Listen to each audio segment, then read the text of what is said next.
से जुड़े हुए आपको हर एक कर्म का भुगतान करना पड़ेगा, आज नहीं तो कल। और ये नेचर के लॉज बहुत सटीक रूप में काम करते हैं, हमें समझ में भी नहीं आता है, बट दे आर वर्किंग। हम जैसे होते हैं हम इंसान को वैसे ही अज्यूम करते हैं। तो आप देखेंगे कई सारे लोग हैं जीवन में धोखा खाते रहते हैं, क्योंकि उनको पता ही नहीं है कि लोग झूठ बोलते हैं। अगर आपको ऐसा लग रहा है कि आपकी रिलेशनशिप वर्क नहीं कर रही है तो कोई हार्म नहीं है उसे ब्रेक करने में, प्लीज मूव ऑन। बेडरूम का साउथ वेस्ट कॉर्नर है, that is called as the zone of love.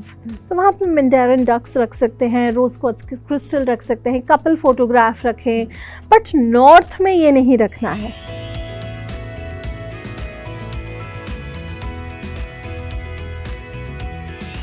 हाय, मैं हूँ आपके साथ चेतना और धर्मा लाइव पर इस वक्त मेरे साथ है कोई ऐसी जिनके बहुत सारे काम हैं और बहुत ही खूबसूरत नाम है। सो मेरे साथ है इस वक्त एस्ट्रोलॉजर, साइकिक, मीडियम और भी बहुत कुछ। मेरे लिए सबसे फेवरेट एक आकाशिक रीडर श्रुति जी। हाय श्रुति जी, कैसी हैं आप? बहुत बढ़िया, thank you so much Chetna ji to having me over, and thank you so much ABP के प्यारे प्यारे दर्शकों, थैंक यू। सो श्रुति जी, सबसे पहले तो आपका एक छोटा सा इंट्रोडक्शन जो है वो हमारे जितने भी व्यूअर्स हैं उनके लिए हो जाए, and also how do you know maintain yourself to be so pretty? Oh, that's so very kind of you, very generous of you. I've been into astrology. I think it comes inherent with the qualities I've inherited from my father, because he used to practice, not as a practicing reader, but you know those days when we were growing up, there were not many televisions and all. So I used to practice Kundali reading and all of that, and then it started getting into a habit. So I became an astrologer. Then I studied astrology. I practiced it. I got into healing, more of energy practices. I'm a Wiccan practitioner as well, and I do anything under the science. That is so beautiful. तो श्रुति जी, मैं यहाँ पर आपसे ही पूछना चाहूँगी कि आपने जो इतने सारे अलग अलग प्रैक्टिसेस जो किए हैं, आपका सबसे फेवरेट प्रैक्टिस कौन सा रहा है अभी तक के लिए, जो कि आपको लगता है कि आपके लिए बहुत सारी मेंटल पीस और बहुत सारी हैप्पीनेस लेकर आता है? So I think meditation is a very large word, Chetna ji. It's a very large umbrella. But under meditation, there are different kinds of yogas. There's Sahaj Yoga, there is there's Theta meditation, there's Axis. There are so many kinds of meditation. For me, creating oneness from where you are. Say, for example, I'm sitting here and I would like to be a part of this whole system. So I would start meditating and trying to absorb all the energy and then generate the energy towards them. So, you know, you take all the good and the bad, release all the negativity, and that's where. So despite me being an astrologer, despite me being a Wiccan, despite me being a psychic, I'm more of an energy centric person. Right. So I believe in energies a lot. So you know, that's how it is. Like they say, you know, the vibe works, vibe doesn't work. आजकल की generation के लिए vibe बहुत ज़रूरी है. Yeah. And I totally believe in that. And vibe is basically your energy speaking. So you know, and you know, the more the younger the generation is, the more they would not be very ritualistic, Chetna ji. And I do not believe, or I do not want people to be very ritualistic. Ritual is basically putting into a discipline in practice, right? So if somebody is more disciplined, it puts it into a practice of being more disciplined. Howsoever, being very connected wherever you are. See, you and I are sitting here and we could be connected to the Creator at any point in time, you know. सो श्रुति जी, जहाँ हमने इतनी सारी चीज़ों की बात करी, बड़े सारे लोग जो हैं उन्हें आकाशिक रीडिंग क्या होती है ये नहीं पता। अच्छा, I am a practitioner of Akashic reading, मगर मुझे उतने साल नहीं हुए हैं। मैं अपने आप को हमेशा एक रिसर्चर बोलती हूँ, मगर आपको काफ़ी साल हो चुके हैं इसमें। तो मैं आपसे पूछना चाहूँगी कि आकाशिक रीडिंग होती क्या है? चेतना जी, दो बातें। कई बार हम सोचते हैं कि जिसकी उम्र है उसको ज्ञान ज़्यादा है। आत्मा की भी उम्र होती है, तो शरीर की उम्र और आत्मा की उम्र में बहुत फ़र्क है। दैट्स व्हाई वी से कि ये ओल्ड सोल है, इसको ज़्यादा ज्ञान है। कई छोटे छोटे बच्चों को इतना ज्ञान होता है और वो एक वर्ड ऐसा बोल जाएंगे, एक लाइन ऐसी बोल जाएंगे जिसमें आपको सारी भगवत गीता का सार मिल जाएगा, है ना। तो उसका प्रैक्टिस से मेरे ख्याल से कम संबंध है। प्रैक्टिस ऑफ कोर्स बहुत चीज़ें जो है वो सिंप्लीफाई करती हैं, लेकिन मैं आपको बताऊं, आकाशिक रीडिंग की आपने बात करी और आज आपसे मिलके मुझे इतनी खुशी हुई क्योंकि मैंने बहुत कम आकाशिक रीडर्स देखे हैं। आकाशिक रीडिंग एक अलग ही प्रैक्टिस है। देखा जाए अच्छा, आप इसको मैं आपको सनातन से जोड़ के समझाती हूँ। जी जी जी, मैं भी हमेशा यही कहती हूँ, this is the introduction that even I give. तो सनातन से अगर मैं जोड़ूं इस चीज़ को, तो हमें पता है कि हमारे कर्मों का हिसाब लिखा जाता है, कच्चा चिट्ठा लिखा जाता है, अच्छा बुरा, खाना खाया नहीं खाया, बुरा किया, चित्रगुप्त लिखते हैं, चित्रगुप्त जी लिखते हैं। तो हम क्या करते हैं, मेडिटेशन के थ्रू हम उन रिकॉर्ड्स के पास जाने की या उन्हें एक्सेस करने की कोशिश करते हैं, और हम देखते हैं कि हाँ इसका कॉज एंड इफेक्ट, तो इसमें आ जाता है laws of karma, laws of cause and effect. इसको कार्मिक लॉ जिसे हम कहते हैं ना, जैसे कई लोग बोलते हैं I am a strong believer in Karma, तो कर्म से जुड़े हुए आपको हर एक कर्म का भुगतान करना पड़ेगा, आज नहीं तो कल। तो ये भगवत गीता भी कहती है कि कर्म जैसा आपने किया है वैसा ही आप फल प्राप्त करेंगे, आपको फल के प्रति कामना नहीं करनी है, बट आपने जो सीड बो कर दिया है, whatever seed you soon, sorry, it will come into fruition, and that will give, वो आपको एंड ऑफ द डे आपको रिजल्ट देने लगेगा। तो हम आकाशिक रिकॉर्ड से वो कार्मिक रिजल्ट्स, किस कारण मुझे क्या तकलीफ आ रही है, उसको एक्सेस करते हैं। जी, तो मैं यहाँ पर ये ज़रूर पूछना चाहूँगी, without getting into any kind of secrets of anybody, मगर आपके लिए सबसे ज़्यादा आई वुड से कि सबसे इंटरेस्टिंग या चैलेंजिंग क्लाइंट या केस अभी तक कुछ रहा जिसके बारे में आप बता सकते हैं, और कैसे फिर आपने उसकी मदद करी? क्योंकि मुझे लगता है ना कि जब हम आकाशिक रीडिंग करते हैं, इसके बारे में बात करते हैं, तो इससे ना जो लेसन्स हमें भी मिलते हैं एज अ रीडर, भी जो लेसन्स हमें मिलते हैं वो भी हमारी बहुत मदद करते हैं। बिल्कुल बिल्कुल जी, तो आपके पास ऐसा कुछ केस एक आया? मेरे पास ऐसे काफ़ी केसेस आते हैं। कई साल पहले मेरे पास मैं क्लाइंट सीक्रेसी बहुत रखती हूँ, मैं कभी अपने क्लाइंट के साथ पिक्चर नहीं क्लिक कराती हूँ, क्योंकि बड़ा प्राइवेट मामला होता है ना। तो एक विदाउट टेलिंग द नेम, एक क्लाइंट थे, उनका मेरी बड़ी प्यारी क्लाइंट थी वो, और उनको ब्रेन कैंसर स्टेज 4 पे था, एंड सिंगल पेरेंट्स थी, तो उनकी जिम्मेदारियां कहीं ज़्यादा थीं। तो मैंने हीलिंग्स भी बहुत करी, मैंने एस्ट्रोलॉजिकल रेमेडीज़ भी करी, मैंने आकाशिक रिकॉर्ड्स भी करे। तो मैं किसी भी वर्क करती हूँ तो मैं अपनी पूरी नॉलेज उसमें डाल देती हूँ। मतलब मुझे लगता है कि जैसे फॉर एग्जांपल हम किचन में जाते हैं ना, तो मुझे लगता है कि आज ये इंग्रेडिएंट इसमें बेटर वर्क करेगा या फ्लेवर देगा या इसका रिज़ल्ट अच्छा आएगा। तो जितनी नॉलेज के लिए आप ओपन रहते हो ना, उतना आपका रिज़ल्ट बहुत अच्छा आता है। तो उस लेडी के साथ मैंने काफ़ी हीलिंग करी। तो जो उनको प्रोग्नोसिस था 3 महीने का, तो ईश्वर की कृपा बोलें या उनका भाग्य बोलें, 3 से तो कहीं ज़्यादा वो रह गई। तो मुझे लगता है कि ये एक जो है एक मिरेकल, जैसे मिरेकुलस अप्रोच थी। इट वाज अ मिरेकल कि वो सर्वाइव कर गई and it worked well. This is beautiful. और मुझे यही लगता है कि देखो, कहीं ना कहीं होता है ना, कई लोग कहते हैं कि ऐसा मैं मानती हूँ ऑफ कोर्स कि डॉक्टर्स जो होते हैं वो एक डायग्नोसिस देते हैं आपको, आपके जो साइकोलॉजिकल डायग्नोसिस आपका कुछ और होता है। तो ऐसे में आपकी मेंटल, इमोशनल और स्पिरिचुअल बॉडी तीनों की ही डायग्नोसिस होनी चाहिए किसी भी रोग के लिए, तभी कोई भी अगर दवाई है या कोई भी दुआ है वो तभी काम ये आपने बहुत अच्छी बात कही है। देखिए, with all due respect to the doctors, हमें भी दर्द होता है तो हम दवाई ही खाते हैं, सबसे पहली बात है। वो एक अलग स्ट्रीम है और उसकी अपनी रिस्पेक्ट है। बट ये जो 3 एस्पेक्ट्स हैं, mental, emotional, physical, psychological, spiritual, I put all these realms. तो ये सारे रियल्म्स को लेकर अगर हम इसमें एक इक्विलिब्रियम लाएं, या इसमें जहाँ एनर्जी डेफिसिट है, एनर्जी डेफिसिट हर फील्ड में हो सकती है। मान लीजिए ये 5 ग्लासेस हैं आपके पास, आप मेंटली बहुत स्ट्रांग हैं, इमोशनली आप उतने स्ट्रांग नहीं हैं, आपका रिएक्शन टाइम जो है वो बहुत क्विक स्पॉन्टेनियस है, physically you may be very very good, spiritually आपको लगता है कि आप बहुत कनेक्टेड हैं, बट हो सकता है कि जिसे आप स्पिरिचुअल समझ रहे हैं वो रिलीजियस हो। स्पिरिचुअलिटी और रिलीजन में बहुत फ़र्क होता है। तो वो एक जो ज़मीन आसमान का फ़र्क है वो आपके समझ में आए।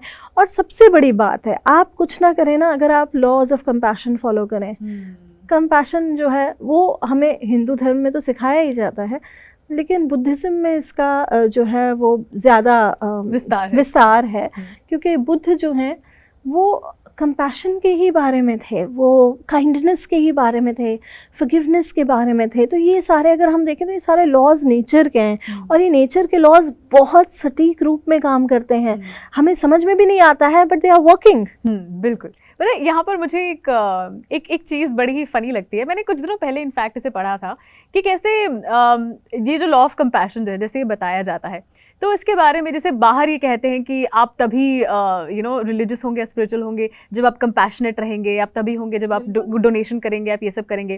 पर मैंने ये चीज़ देखी है कि हिंदू धर्म में या फिर हमारा जो कल्चर आता है उसके अंदर तो ये अज्यूम्ड होता है कि आप ऑलरेडी ये सब कर रहे हैं, ठीक है। उसके अंदर ये चीज़ अज्यूम्ड, गीता में भी जैसे अज्यूम्ड होता है कि देखो आपको तो अच्छा करना ही करना है, नहीं कर रहे हो तो आप बुरे हो। जिस समय भगवत गीता लिखी गई थी, बोली गई थी श्री कृष्ण के मुख द्वारा, तो वो अर्जुन को उपदेश था कि अपने कर्म खुद ही करने पड़ेंगे। भले ही आपके साथ भगवान श्री कृष्ण हैं, आपकी ध्वजा पर जो हैं स्वयं हनुमान जी बैठे हुए हैं और आपको संपूर्ण ज्ञान है विश्व का, लेकिन जब तक आप अपना धनुष बाण नहीं उठाएंगे और धर्म के प्रति काम नहीं करेंगे तब तक आप आगे नहीं बढ़ सकते। तो ये है कि हमने खाना तो बना लिया, हम 5 स्टार तो पहुंच गए, पर मुंह तक तो खुद ही डालना पड़ेगा ना। So that is there. अब बात आती है कि हिंदुइज्म में हम अज्यूम करते हैं कंपैशन है कि नहीं, ऐसा नहीं है, क्योंकि नॉर्मली वो इतना काइंड धर्म है कि वो हम जो है ना, हम इंसान को वैसे देखते हैं। एग्जैक्टली लाइक हम कहते भी नमस्ते हैं कि हम आपके अंदर के भगवान को नमस्ते कर रहे हैं, है ना। तो हम जैसे होते हैं हम इंसान को वैसे ही अज्यूम करते हैं। तो आप देखेंगे कई सारे लोग हैं जीवन में धोखा खाते रहते हैं, क्योंकि उनको पता ही नहीं है कि लोग झूठ बोलते हैं, उनके उसमें कॉन्सेप्ट में ही नहीं है, उनके ज़मीर में नहीं आती है ये बात कि कोई आपके साथ फरेब कर जाएगा, तो वो खा जाते हैं धोखा। तो वही बात है कि हम अज्यूम करते हैं कि हाँ हम काइंड कंपैशनेट हैं, तो इस हिसाब से शायद लिखी गई होगी। जी बिल्कुल। अच्छा यहाँ पर मैं आपसे ये पूछना चाहूँगी कि आपके पास जो इतने सारे क्लाइंट्स आते हैं, आजकल का जो ज़माना है और जिस तरीके से चीज़ें चल रही हैं, everybody has had so many issues, specially पिछले 2 साल जो है कोविड की वजह से जैसे गुजरे, उसके बाद तो बड़े सारे लोगों को कहीं मेंटल हेल्थ इश्यूज हुए, कहीं फिजिकल हेल्थ इश्यूज हुए, इसके अलावा भी मन में अशांति जो आई सो आई। तो ऐसे में आप आजकल की जनरेशन को आप क्या सजेस्ट करती हैं whenever they come to you with a problem? When people come to me with a problem these days, is mostly relationship problems. Okay. ये तो है, मतलब लोग सारी चीजें संभाल लेते हैं। If I see anything about me in the future is becoming a love guru, if not anything. I'll tell you, हाँ, मैं उस शो को सब्सक्राइब जरूर करूँगी।